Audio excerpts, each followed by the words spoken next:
Bonjour à tous, on voulait simplement vous préciser des éléments qu'on a filmés aujourd'hui, mais dans la hâte, on n'a pas eu le temps de faire les traductions, etc.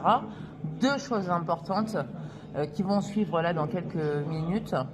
Le jeune homme que vous allez voir explique qu'il est sorti de Mariupol, mais que c'est le bataillon Azov qui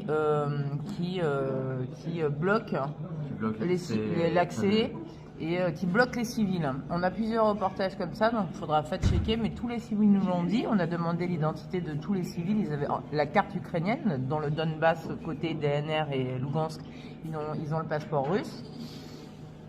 Donc tous les témoignages sont allés dans ce sens. Le corridor serait donc fermé par le bataillon Azov. Et non pas par les Russes. On s'est également renseigné sur cette maternité qui a été bombardée. Pour l'instant, les versions qu'on a, c'est qu'elle avait été vidée depuis plusieurs jours et qu'elle servait de base militaire. C'est la maman ou la fille d'une infirmière. C'est la fille d'une mère qui est infirmière. La fille d'une maman qui travaille dans cet hôpital, qui lui a expliqué, elle a peur parce qu'elle a encore sa famille à Mariupol, donc on attend cette vidéo et ce témoignage qu'on a pu voir, mais elle veut pas que ça soit diffusé parce qu'apparemment il y a beaucoup de violence à Mariupol. C'est encore pour des raisons de sécurité, donc voilà. Pour l'instant, rien n'est diffusé. Donc ça sera dans le film. Là vous allez voir donc le jeune homme qui s'explique, il explique que c'est Azov. J'invite tous les russophones à traduire s'ils le veulent la vidéo.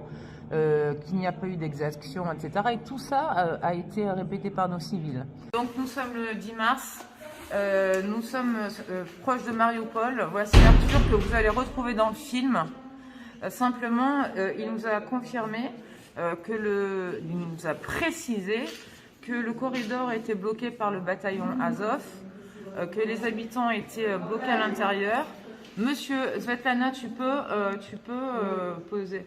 Est-ce que vous avez été... est-ce qu'il y a eu des exactions commises contre les habitants de Mariupol et par qui? Скажите, были какие-то плохое обращение с жителями Мариуполя и кто это делал? Было, естественно, было. Это было от Азова. Азов бил, не упускал, оккупировал дома и всячески препятствовал выезду или какому-то перемещению по Мариуполю или из Мариуполя в безопасные территории. Кроме как Украины, никуда никого не выпускали. Потому что у них была своя политика, то чтобы не упустить, чтобы их не убили там же. Они защищались мирными жителями. А как вы сами вышли? Я вышел по морю. Monsieur, est-ce que les Russes ont tiré sur la population? Русские стреляли в мирных жителей? Нет, такого абсолютно никогда не было. Monsieur, est-ce que vous avez connaissance, on entend dire en France que la maternité a été bombardée à Mariupol. Vous n'étiez pas là. Est-ce que cette maternité était vide ou pas? Вы не знаете, роддом, там работал роддом, про который говорят, или там... Когда выходил я лично с Мариуполя, он еще работал. После этого я не знаю. Il sait pas, quand il était là, la maternité fonctionnait, quand il est sorti, Ok. Voilà, quelle question je devais poser encore Spasiba Bolchoï. Est-ce que vous avez un message à dire aux auditeurs français? Может быть, французам вы хотите что-то сказать, передать, да, что-то, какую-то информацию донести? Non. Spasiba Bolchoï.